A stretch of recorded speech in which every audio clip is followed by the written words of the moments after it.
Hello नमस्कार साथियों, मैं सोहन स्वागत करता हूं आपके अपने चैनल अपनी ऋषि प्रणाली स्टेनोग्राफी पे। आज अपना डे फर्स्ट है जिसके अंदर ले रहे हैं रामधारी गुप्ता खंड 1।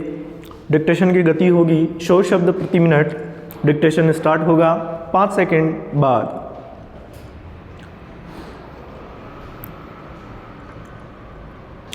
स्टार्ट। सभापति महोदय, में रक्षा मंत्रालय की मांगों का समर्थन करने के लिए खड़ा हुआ हूँ।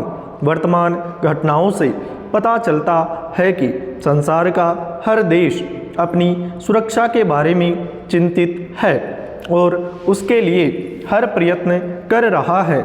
इस दृष्टि से अन्य देशों की तरह हमारे देश में भी रक्षा मंत्रालय का महत्व है। मुझे इस बात की खुशी है कि जहां अन्य मंत्रालयों की उनके पिछले साल के कामों के बारे में काफ़ी आलोचना हुई है, वहां इस मंत्रालय की कम आलोचना हुई है। इससे पता चलता है कि इस मंत्रालय ने पिछले साल अच्छा काम किया है।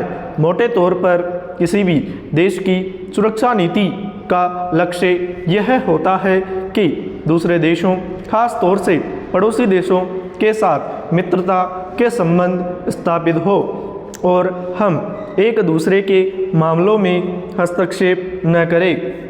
लेकिन उसके साथ यह भी जरूरी है कि हम अपने देश की सीमाओं और अखंडता की रक्षा करें।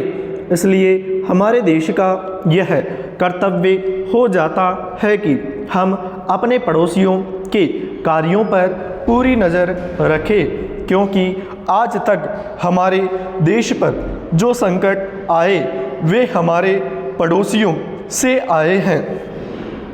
1965 में पाकिस्तान के साथ जो लड़ाई हुई और उसके बाद ताशकंद में जो समझौता हुआ वह सिर्फ कागज़ पर ही रहा। पाकिस्तान ने उस पर कोई अमल नहीं किया।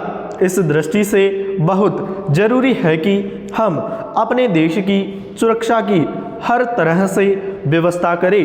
हमारा उद्देश्य दूसरों पर आक्रमण करना नहीं है, लेकिन यदि हम पर कोई आक्रमण करे तो हम में इतनी शक्ति अवश्य होनी चाहिए कि हम उसका डटकर सामना कर सके। पैराग्राफ। आप जानते हैं कि पिछले दिनों पाकिस्तान को अमेरिका और चीन से काफ़ी मदद मिली है। रक्षा मंत्रालय की रिपोर्ट में भी कहा गया है कि पिछले साल अमेरिका ने पाकिस्तान को 1500 करोड़ रुपए की फौजी सहायता दी है। आज जहां हम फौजी सामान के लिए अपने कारखानों की मदद से अपनी शक्ति बढ़ाने का प्रयत्न कर रहे हैं, वहां पाकिस्तान संसार के देशों से फौजी सामान खरीद रहा है। अपनी नीति के कारण वह सब देशों से लाभ उठा रहा है।